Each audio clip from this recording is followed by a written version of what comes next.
Hello students, मैं कविता शर्मा आज आपको 12th का प्रोज का फर्स्ट चैप्टर पढ़ाने जा रही हूँ, जिसका टाइटल है a girl with basket, written by William C Douglas. इस लेसन में लेखक ने अपने उस समय का वर्णन किया है जब वो 1950 में इंडिया आए थे विजिट के लिए, और वो यहाँ की प्राकृतिक सुंदरता को देख के, यहाँ के लोगों के व्यवहार को देखकर कितना प्रभावित हुए थे उसका वर्णन किया है। और अंत में उन्होंने ये भी बताया है कि इन्हीं सब वजहों से वो भारत से बहुत प्यार करते थे। देखिएगा first paragraph. I had left New Delhi for the Himalayas. I लेखक कह रहे हैं I had left New Delhi, मैं दिल्ली से चल दिया था फॉर द हिमालयाज, हिमालय के लिए। I was going as far as Bareilly by train, मैं बरेली तक जहां तक आ सकता था वहां तक बरेली तक मैं ट्रेन से आया। And then by car to Ranikhet, फिर रानीखेत तक कार से। An old British army hill station located, जहां पर एक बहुत पुराना ब्रिटिश का आर्मी हिल स्टेशन लोकेटेड यानी स्थित था on a 6000 foot rise opposite a 120 mile stretch of snow capped Himalayas, यानी जहां पर British army hill station 6000 foot की ऊंचाई पर स्थित था और अपोजिट जिसके सामने 120 माइल स्ट्रेच 120 मील दूरी तक फैला हुआ स्नो कैप्ड हिमालयाज, बर्फ से ढका हुआ हिमालय था। The train was slow, train धीमी थी। And it stopped at all the way stations, और ये रास्ते के सभी स्टेशन पर रुकती थी। At every stop, her stop पर, यानी जब ट्रेन रुकती थी। आई स्वंग ओपन झटके से, तेजी से खोलना। The door of A compartment, मैं अपने उस ट्रेन के डिब्बे का दरवाजे को तेजी से झटके से खोलता था। एंड वॉक द प्लेटफॉर्म, और प्लेटफॉर्म पर टहलता था। नेक्स्ट पैराग्राफ बहुत इंपॉर्टेंट है। द प्लेटफॉर्म्स वर पैक्ड, वो प्लेटफॉर्म भरे होते थे। पैक्ड के बाद विद प्रिपरेशन आता है, तो platforms were packed with people, platform लोगों से भरे थे। Sikhs, Muslims, Hindu, soldiers, merchants, priest, porters, beggars, hawkers, यानी इन सभी से सिख, मुस्लिम, हिंदूज, सोल्जर सिपाही, मर्चेंट व्यापारी, प्रिस्ट पुजारी, पोर्टर्स कुली, बैगर्स भिखारी, हॉकर्स फेरी वाले, इस तरीके के लोगों से पूरा प्लेटफॉर्म भरा था। Almost everyone was barefoot, almost लगभग प्रत्येक व्यक्ति वॉज बेयरफुट, बेयरफुट था मीन्स नंगे पैर था। And dressed in loose white garment, और वो कपड़े पहने था वाइट और लूज यानी ढीले सफेद कपड़े, मीन्स धोती कुर्ता या पजामा कुर्ता टाइप कपड़े पहने था। I would ask at least 3 people, 3 लोगों से बात करने पर, before I could find one, यानी 3 लोगों से बात करने पर मुझे एक व्यक्ति ऐसा मिला हु स्पोक इंग्लिश, जो इंग्लिश बोला, क्योंकि लेखक इंग्लिश में बात करना चाहता था। वी वुड टॉक, वो वी कह रहा है, वी मतलब वो व्यक्ति जिससे वो बात कर रहा था, और writer. We would talk world affairs, हमने सांसारिक मामलों पर बात की, संसार की जितनी भी थी। एवरी मेजर टॉपिक, और बड़े शीर्षक पर बात की। The news of the day produce, उस दिन का जो समाचार निकला था उसका जो मेन टॉपिक, मेजर टॉपिक था, उस पर बातचीत की। इन दिस वे, इस तरीके से आई वॉज ट्राइंग, मैं कोशिश कर रहा था। To get a feel of the pulse, feel of the pulse मतलब नब्ज टटोलना, किसी के अंदर की बात को जानना। तो लेखक बताता है जो ये काम कर रहा था लोगों से बातचीत करने का, उसके पीछे रीजन बताता है कि इन दिस वे, इस तरीके से आई वॉज ट्राइंग, मैं कोशिश कर रहा था। To get a feel of the pulse of the nation, मैं राष्ट्र के लोगों की पल्स को जानना चाहता था, मतलब उनके अंदर की आंतरिक भावना क्या है अपने देश राष्ट्र के प्रति। एंड चेकिंग ओपिनियन, उनकी राय को जांच रहा था। Against official attitudes and reports, जितने भी सरकारी अभिलेख थे, मामले थे, उनके अगेंस्ट उनकी राय जांचने की कोशिश कर रहा था। Next paragraph. इस पैराग्राफ में लेखक उस रास्ते के बारे में, पूरे रास्ते में जो उसने देखा उसका वर्णन करता हुआ कहता है द रूट लेड थ्रू, जिस रास्ते से हम गुजरे, one of the richest of India's agriculture areas, वो भारत के कृषि प्रधान क्षेत्रों के सबसे रिचेस्ट मीन्स उपजाऊ क्षेत्रों में से एक था जिस रास्ते से वो गया। दिस वॉज द प्लेन, ये समतल भाग था, of the upper Ganga river, ऊपरी गंगा नदी का। 1000 फीट एबव, ये 1000 फीट ऊंचाई पर था, सी लेवल समुद्र तल से, बट ट्रॉपिकल, लेकिन उष्ण कटिबंधीय क्षेत्र था। The Ganga was brown silt swollen, Ganga से भूरी मिट्टी स्वेलन थी, मतलब उभरी हुई, बाहर निकली हुई थी, विद फ्लड वाटर्स, बाढ़ के पानी से। इट्स ओवरफ्लो, और पानी उसका इतना ऊपर तक बह के आया था कि indenting thousands of acres of rice, कि उसने हजारों एकड़ की राइस मतलब धान की फसल को भी इंडेंटिंग कर दिया था, मतलब डुबो दिया था। To the north were jungles, उत्तर में जंगल थे। ग्रेट एक्सपेंसेस ऑफ ग्रास, घास के बड़े बड़े क्षेत्र। हायर देन अ मैन्स हेड, मनुष्य के सिर से भी ऊंची घास। एंड अनब्रोकन, और लगातार, except for an occasional clump of trees, clump of trees यानी पेड़ों के झुंड, और कहीं कहीं पर पेड़ों के झुंड थे, या लगातार देखी जाए तो मनुष्य के सिर से ऊंची ऊंची घास थी। The home of tigers, elephants, pythons and cobras, और वो इतने घने थे कि उनमें टाइगर, एलिफेंट, पैथॉन, अजगर और कोबरा के इनके घर भी बने हुए थे, बने होंगे, मतलब वो अंदाज लगा रहा है कि ऐसा जंगल दिखता था।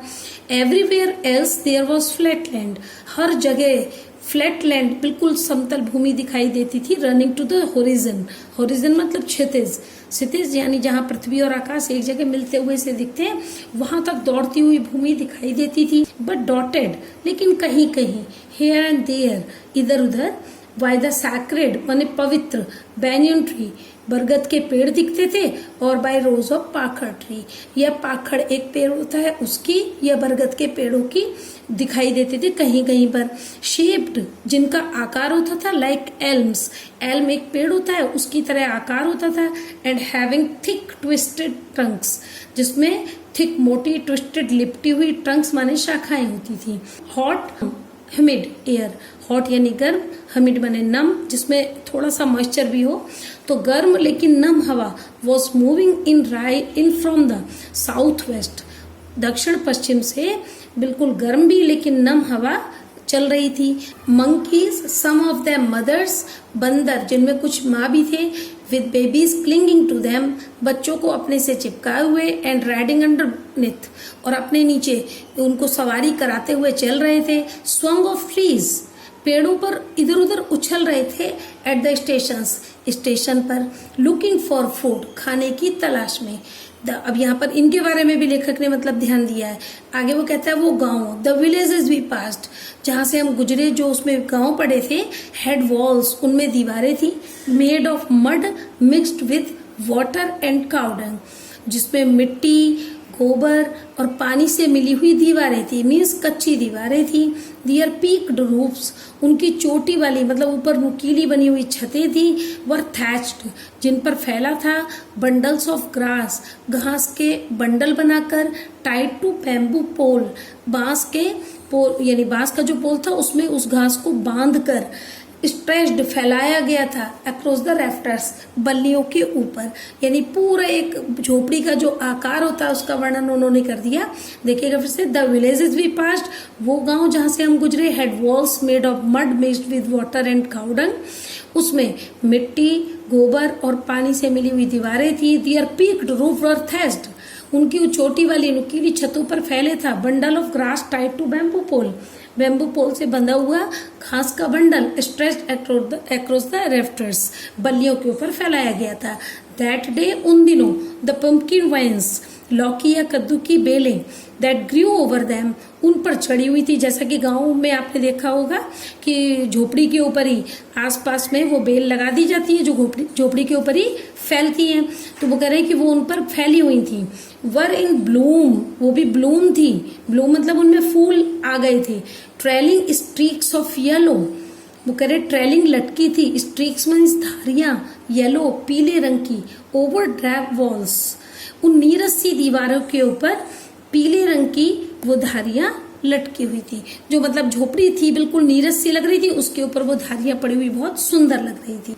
Next paragraph, at one station, एक स्टेशन पर, my routine of talking with the people, my routine मेरा रूटीन, क्योंकि लेखक का रूटीन क्या बताया था उसने कि वो हर स्टेशन पर उतरता था, तो वो कह रहा है एक स्टेशन पर my routine of talking with the people, लोगों से बातचीत करने का दौर, वॉज इंटरप्ट हो गया, बीच में रुक गया। एज सुन एज आई अलाइटेड, वो कहता है जैसे ही मैं उतरा, उतरे, यानी वो जैसे वो उतर के बात करता था स्टेशन पर। A group of young children, छोटे बच्चों का एक समूह, इकट्ठा, गैदर्ड यानी इकट्ठा हो गया, अराउंड मी, मेरे चारों तरफ, यानी चारों तरफ से बच्चों ने घेर लिया। दे वर सेलिंग बास्केट्स, वे टोकरियां बेच रहे थे। हैंड वोवन, हाथ से बनी हुई। रीड बास्केट, एक पतली डंडी आती है उसकी टोकरी। With simple designs and patterns, साधारण नमूने और तरीके की। They held the baskets high, वे पकड़े थे अपनी टोकरियों को ऊंचे। शाउटिंग वर्ड्स, शब्द चिल्ला रहे थे। आई डिड नॉट नो, मैं जानता तो नहीं था क्योंकि वो लैंग्वेज नहीं जानता था, बट कन्वेइंग, लेकिन समझ रहा था। अनमिस्टेकेबली, बिना किसी गलती के। दियर डिजायर, लेकिन बिना किसी गलती के उनकी इच्छा जो थी मैं उसको समझ सकता था, क्योंकि वो हाथ पे टोकरियों को ऊपर पकड़े हुए चिल्ला रहे थे, मीन्स क्लियर था कि वो अपना सामान बेच रहे थे। Next, these were refugee children. अब लेखक बताता है ये कौन थे बच्चे, तो उनके बारे में कहता है दीज वर रिफ्यूजी चिल्ड्रन, ये शरणार्थी बच्चे थे। शरणार्थी यानी जब वो बंटवारा होने के बाद में इन 1950 में वो आया यहाँ, तो उस समय पर जो लोग पाकिस्तान से यहाँ आए थे, उस समय जल्दी में जैसे भी आ पाए थे, तो उस समय का बताया गया कि वो शरणार्थी जो यहाँ आए थे ये उनके बच्चे थे। When partition between India and Pakistan was decreed, जब भारत और पाकिस्तान के बीच बंटवारा घोषित हुआ था, तो hundreds of thousands of people, हजारों सैकड़ों लोगों ने पुल्ड अप दियर रूट्स, अपनी जड़ों को हिला दिया था, मतलब वहां से रहने की जगह को, वहां से हट गए थे वो। एंड चेंज दियर रेजिडेंसेस, और उन्होंने अपने रहने की जगह बदल दी थी, वहां से हट के अपने रहने की जगह बदल दी थी। 9 million people left Pakistan, 9 million लोगों ने पाकिस्तान छोड़ा। एंड केम टू इंडिया, और भारत आ गए। ड्राइवन बाय, यानी वजह से, कारण से। द फियर, उस डर से। द रिलीजियस फैनेटिज्म, रिलीजियस यानी धार्मिक, फैनेटिज्म यानी अंधापन, धार्मिक अंधापन या धर्मांधता के डर की वजह से वो पाकिस्तान से भारत आए थे। They were poor people to start with, जब वो ऐसी जल्दबाजी में अचानक उनको चलना पड़ा, तो वो पहले ही वहां से चले थे तभी गरीब थे। देवर पुअरर, वो और गरीब हो गए।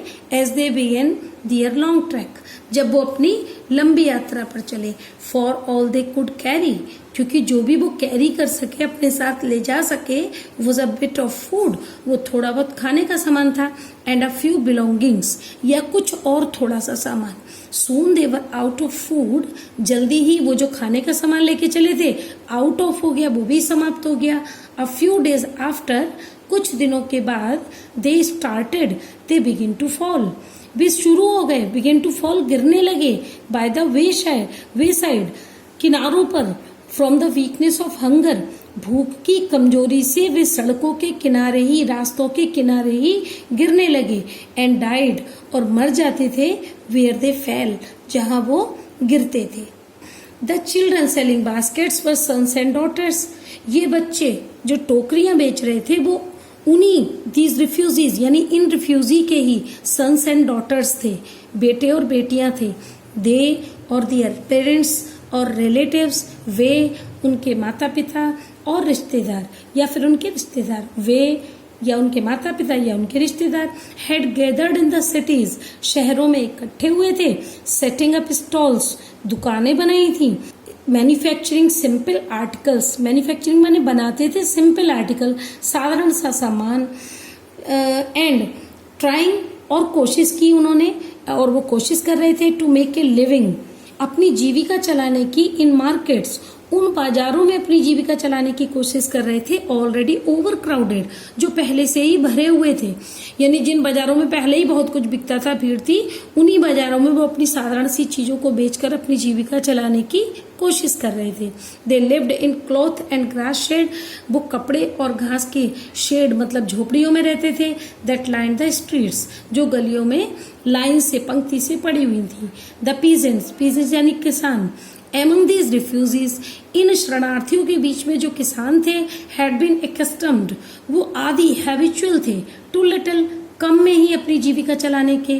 ऑल देयर लाइव्स, अपने पूरे जीवन वो कम में ही अपनी जीविका चलाने के हैबिचुअल थे। फॉर द एनुअल इनकम, क्योंकि उनकी वार्षिक आय ऑफ एन एग्रीकल्चर फैमिली, एक कृषि प्रधान परिवार की, डज नॉट एक्सीड, ज्यादा नहीं थी, ऑन एन एवरेज, एक एवरेज पे देखा जाए $100 अ ईयर, एक साल में $100 बैठते थे। द एवरेज अनस्किल्ड लेबरर, इतनी मेहनत करने के बाद, मेक्स 30 सेंट्स अ डे, एक दिन में 30 सेंट बैठता था, और लेस देन $2 अ वीक, या एक दिन में $2 यानी एक सप्ताह के अंदर, देन $2 अ वीक या एक सप्ताह के अंदर $2 से भी कम बैठता था। There is 1 meal a day, एक दिन में एक बार भोजन मिलता था। एन अनियन, एक प्याज, अ पीस ऑफ ब्रेड, रोटी, a bowl of pulse with milk, थोड़ा मक्खन पड़ा हुआ, दाल का एक कटोरा, परप्स अ बिट ऑफ गोट चीज, या बकरी के दूध से बना हुआ थोड़ा बहुत चीज भी मिलता था उनको। No tea, no coffee, no fat, no sweet, no meat, यानी ये जो टेस्ट बदलने वाली चीजें होती हैं, चाय, कॉफी, फैट, मिठाइयाँ, मीट, इस तरह की चीजें उन्हें नहीं मिलती थी।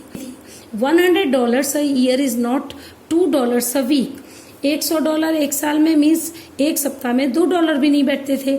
Yet even that a small amount, फिर भी इतने छोटे से अमाउंट में is hard to earn by selling baskets, टोकरियां बेच करके कमाना बहुत हार्ड था। Too people too poor to buy them, वो भी उन गरीब लोगों के लिए, यानी उन गरीबों के बीच में उन टोकरियों को बेच करके कमाना बहुत कठिन था। दैट नो डाउट, इसलिए निसंदेह, इज द रीजन, ये कारण था, दीज लिटिल चिल्ड्रन डेस्केंडेड, कि ये बच्चे, डेस्केंड माने टूट पड़े, झपट पड़े, ऑन मी, लेखक कह रहा है मेरे ऊपर, लाइक लोकस, जैसे टिड्डियों का एक दल आता है ऐसे मेरे ऊपर टूट पड़े। आई एन अमेरिकन, मैं एक अमेरिकन, वॉज डाउटलेस, निसंदेह, द मोस्ट प्रॉमिसिंग मार्केट, उन्हें एक बहुत अच्छा मार्केट दिखा, दे हैड सीन, यानी उन्होंने मेरे अंदर एक बहुत अच्छा मार्केट देखा था, यानी उन बच्चों को पूरी आशा थी कि वो उनका सामान खरीद लेगा। आई बॉट वन टिनी बास्केट, मैंने एक छोटी टोकरी खरीदी, फॉर अ फ्यू आनास, कुछ आना की, आना मतलब पैसा, another fruit basket for a bit more, थोड़े से ज्यादा की, एक फ्रूट बास्केट खरीदी।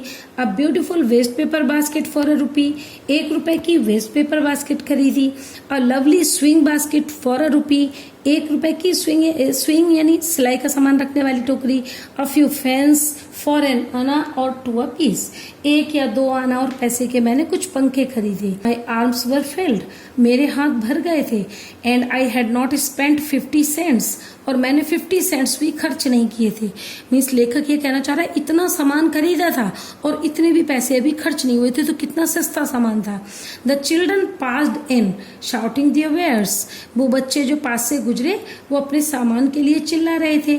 आई वॉज अ प्रिजनर, लेखक यहाँ कह रहा है इंपॉर्टेंट भी है पैराग्राफ एक्सप्लेन के लिए। आई वॉज अ प्रिजनर, मैं एक कैदी बन गया था। कंप्लीटली सराउंडेड, चारों तरफ से घिरा हुआ। अनेबल टू मूव, हिल भी नहीं सकता था, जैसे एक कैदी को चारों तरफ से घेर लिया जाता है ऐसे ही वो कह रहा था कि मैं भी सब तरफ से घिरा भी हुआ था और हिल नहीं सकता था। The most diligent aggressive vendor, एक सबसे ज्यादा डिलीजेंट परिश्रमी एग्रेसिव आकर्षक सी वेंडर बेचने वाली was a beautiful girl of 9 साल की एक सुंदर सी बच्ची right in front of me, ठीक मेरे सामने थी। She held a lovely basket with a handle, उसके पास में एक सुंदर सी टोकरी थी हैंडल वाली। एंड शी वॉन्टेड ₹1.50, और वो 1 और आधा मतलब ₹1.50 चाहती थी फॉर इट, इसके लिए। और अबाउट 30 सेंट्स, या जिसे कहा जाए 30 सेंट्स चाहिए थे। She was an honest pleader, वो अपनी चीज की प्रशंसा करने वाली थी, निवेदन करने वाली थी। There were tears in her eyes, उसकी आंखों में आंसू थे। शी प्लेडेड एंड बेग्ड, उसने निवेदन किया मतलब रिक्वेस्ट की। इन टोन, प्लेड और बैक करना दोनों निवेदन ही है। इन टोन माने ऐसे लय में निवेदन किया that would ring any heart, जो किसी की भी हार्ट को रिंग कर दे। रिंग WRING, रिंग झकझोर देना या हिला देना, जो किसी के भी हृदय को हिला दे। माई आर्म्स वर फुल, मेरे हाथ भरे हुए थे। आई हैड नो रूम, मेरे पास रूम नहीं था, मीन्स यहाँ पे वो कह रहा था और कुछ पकड़ने के लिए जगह नहीं थी। लेट अलोन एनी नीड, और ना ही कोई जरूरत थी फॉर अनदर बास्केट, किसी दूसरी टोकरी की। Balancing my baskets and fans on my left arm, ये बैलेंस यानी संतुलन बनाते हुए, बास्केट और फैन टोकरियों को और पंखे को संभालते हुए, ऑन माई लेफ्ट आर्म अपनी लेफ्ट आर्म में, I reached into my right coat pocket, I reached मतलब मैंने अपना हाथ डाला, into my right coat pocket right coat की राइट पॉकेट में, and got a handful of change एक मुट्ठी चेंज माने रेजगारी निकाली, परहैप्स 15 सेंट्स इन ऑल शायद वो 15 सेंट्स होंगे, विच आई डिपॉजिटेड इन द बास्केट जो मैंने उसकी टोकरी में उस टोकरी में डाल दिए, दैट द यंग गर्ल जिसे वो लड़की पकड़े हुए थी, हेल्ड पकड़े हुए थी, इम्प्लोरिंगली बिफोर मी मेरे सामने बड़े उत्साह से, उसे ऐसा लगता था शायद वो खरीद लेगा, तो जिस वो उतने उत्साह से पकड़े हुए थी उसमें मैंने डाल दिया। आई ट्राई टू एक्सप्लेन मैंने ये बताने की कोशिश की, समझाने की कोशिश की, that I could not by the basket कि मैं टोकरी तो नहीं खरीद सकता, बट एक्सटेंडेड लेकिन मैंने दे दिया है the gratuity as a substitute, substitute मैंने इसकी जगह मैंने तुम्हें ये ग्रेजुटी दे दिया है, मतलब ये एक पैसा अलग से गिफ्ट के रूप में, दान के रूप में दे दिया है। आई रियलाइज्ड एट वंस, लेखक कह रहा है मुझे तुरंत पता चल गया what offence I had given कि मैंने क्या ऑफेंस कर दी थी, मैंने क्या गलती कर दी थी। दिस चाइल्ड ऑफ 9 ये भी इंपॉर्टेंट है यहाँ से पैराग्राफ, दिस चाइल्ड ऑफ 9 ये 9 साल की बच्ची, ड्रेस्ड इन रैग्स फटे कपड़ों में थी, and on the edge of starvation, starvation मैंने भुखमरी, एज मीन्स किनारा, जो भुखमरी के किनारे पर थी, रेज्ड हर चिन अपनी ठोड़ी उठाई, रेज्ड इनटू द बास्केट टोकरी में झांक कर देखा, and with all the pride and graciousness of A lady और एक महिला की बिल्कुल प्राइड माने गर्व और ग्रेशियसनेस यानी शालीनता के साथ, handed the money back to me जैसे एक बड़ी महिला में होता है, ऐसे एक महिला के गर्व और शालीनता के साथ में उसने वो पैसा मुझे वापस कर दिया। There was only one thing I could do, अब मैं केवल एक चीज थी जो कर सकता था। आई बॉट द बास्केट मैंने टोकरी खरीद ली। शी वाइप्ड हर आइज उसने अपनी आंखें पोंछी, स्माइल्ड मुस्कुराई, and dash down the platform और प्लेटफॉर्म पर उछलती हुई चली गई। Headed some for some grass hut, headed आगे बढ़ गई किसी घास की झोपड़ी की तरफ, दैट वुड हैव एटलीस्ट जिसमें एटलीस्ट माने कम से कम 30 सेंट्स दैट नाइट यानी जिस झोपड़ी के अंदर उस रात कम से कम 30 सेंट्स पहुंच गए थे। अब लेखक कहता है ये पूरी घटना को कि I told this story to prime minister Pandit Jawaharlal Nehru, मैंने ये पूरी कहानी प्राइम मिनिस्टर पंडित जवाहरलाल नेहरू को सुनाई। आई टोल्ड हिम मैंने उनसे कहा, इट वॉज वन रीजन यही एक कारण है, I had fallen in love with India कि मुझे भारत से प्रेम हो गया है या मैं भारत से प्रेम करता हूँ। The people most important paragraph है एक्सप्लेन के लिए।